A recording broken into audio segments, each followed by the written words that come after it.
हाँ, so accounting equation में what is the treatment for depreciation.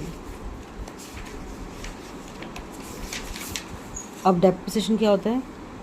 Fall in the value of an asset.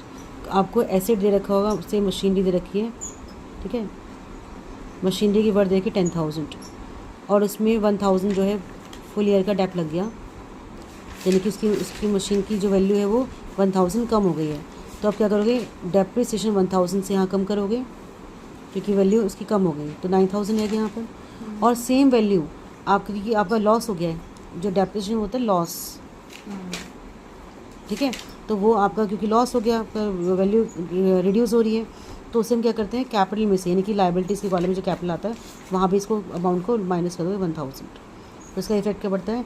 Machinery asset के under भी वो कम हो जाएगा कि लॉस आपका fall in the value of an asset है, एसेट की वैल्यू गिर गई है, और साथ में क्योंकि लॉस है, आपको पता है क्या जो प्रॉफिट लॉस होता है सीधे इम्पैक्ट करते हैं कैपिटल को, तो वो कैपिटल को रिड्यूस कर देगा विद द सेम अमाउंट, तो आपका इम्पैक्ट सीधा आएगा। अकाउंटिंग इक्वेशन आपकी बैलेंस होगी।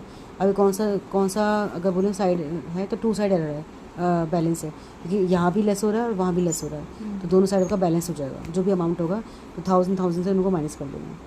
तो जब भी डेप्रिसिएशन आएगा तो हम एसेट में भी माइनस करते हैं, वही particular under the particular asset जो भी, हाँ, पर्टिकुलर आपको फर्नीचर की बने, मशीनरी के बने, कुछ भी ऐसे गिवन होगा उसकी वहाँ से माइनस करेंगे, और साथ में हमेशा कैपिटल में से ही माइनस होगा बिन दी लॉस, ठीक है।